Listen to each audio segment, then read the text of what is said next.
Nearly £18 million will be pumped into the Royal Navy's Phalanx Gatling guns to keep pace with the latest threats.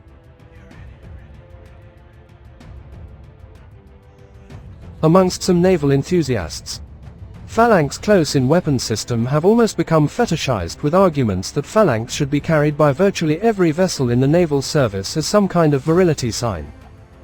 Originally designed to intercept aerial threats, more recently Phalanx has been adapted to deal with asymmetric threats on the water, such as fast attack craft, speedboats and jet skis. The ubiquitous Phalanx close-in weapons system provides warships a last line of defense against missiles, aircraft and small boats. Upgraded over time, it has been in service for 38 years with the Royal Navy. Phalanx is likely to be very effective against any aircraft that manage to get within its operating envelope.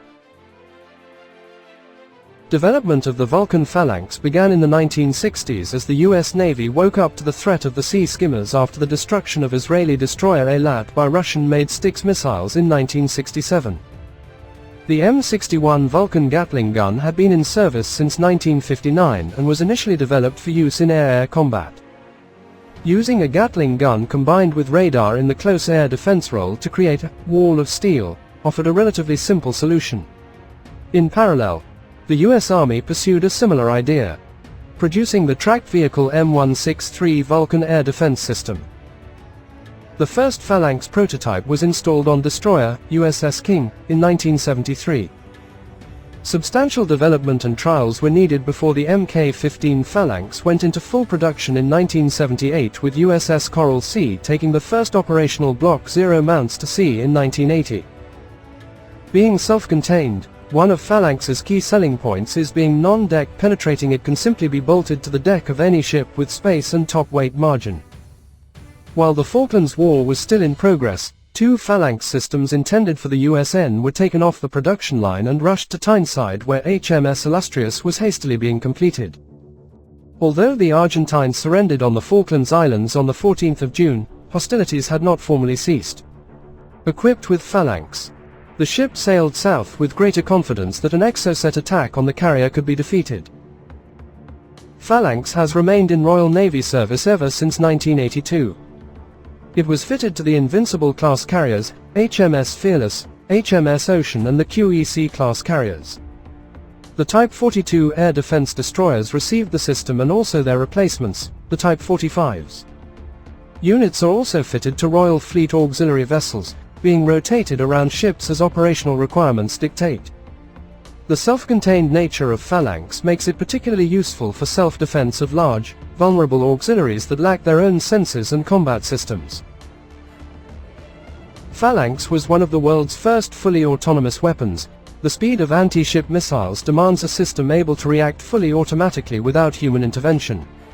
When in auto mode, the rotating MTI search radar in the top of the mount continually scans for threats up to 15 kilometers away. Although rotating through 360, the radar is switched on and off by software to prevent irradiation of the ship's superstructure.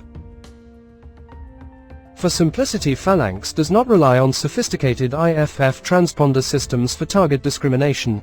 Instead, every contact is assessed using closed-loop heuristic software. If the target is inbound, able to maneuver to hit the ship, and moving at a predetermined minimum speed, then it will be engaged. Once confirmed as hostile, the contact is passed to the tracking radar, which locks on at about 8 km range. When the target is about 2 km away from the ship, the gun opens fire. 75 rounds per second leave the barrel at a velocity of 1,113 meters per second. The tracking radar compares both the target and the stream of outgoing rounds, adjusting the gun so the projectile stream converges on the target. Accuracy is such that typically the third round out of the barrel will hit. The system will consider the target destroyed if it explodes or there is an abrupt change of speed and direction as the target's airframe breaks up. In the event of multiple attacks, the next most imminent threat will immediately be engaged. The system can track and assess up to 6 targets simultaneously. The Royal Navy has never fired Phalanx in anger, although it has provided reassurance to crews during many operations.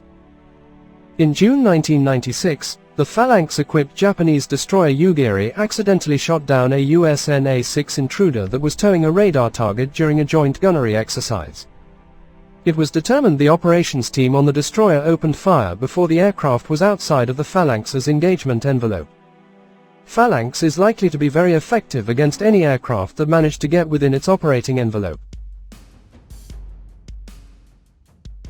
The system is also theoretically capable of tracking and engaging traditional ordnance such as laser-guided bombs or medium-caliber shells. But these are physically more robust targets and harder to penetrate and destroy, especially as modern insensitive munitions are not exploded easily. In manual mode, the Phalanx operator can point and shoot at targets indicated by the cameras. Amongst some naval enthusiasts, CIWS have almost become fetishized with arguments that Phalanx should be carried by virtually every vessel in the naval service as some kind of virility sign. In an ideal world of unlimited resources, every frontline vessel would have a complete set of equipment and not be subject to STOROB. Because each Phalanx requires weapons engineers to maintain and support the system with accompanying cost and manpower overhead. Nearly £18 million will be pumped into the Royal Navy's Phalanx Gatling guns to keep pace with the latest threats. Defense firm Babcock has won a 3-year contract to maintain and upgrade the automated guns, which serve as the penultimate line of defense against missile, air and fast boat attacks for much of the fleet. Babcock, which has provided support for Phalanx for the past 17 years, has been awarded £17.9 million to maintain, upgrade and provide spare parts for up to 41 weapon systems for the next 3 years. The work will be carried out by the firm's weapons team, based in Devonport, where they also maintain other Royal Navy systems and firepower, including the main 4.5 inches gun. The gun is fitted to a string of Royal Navy and Royal Fleet auxiliary vessels, including all 4 capital ships, all Type 45 destroyers, all RFA Tide-class tankers, Bay-class support vessels and aviation training casualty treatment ship RFA Argus.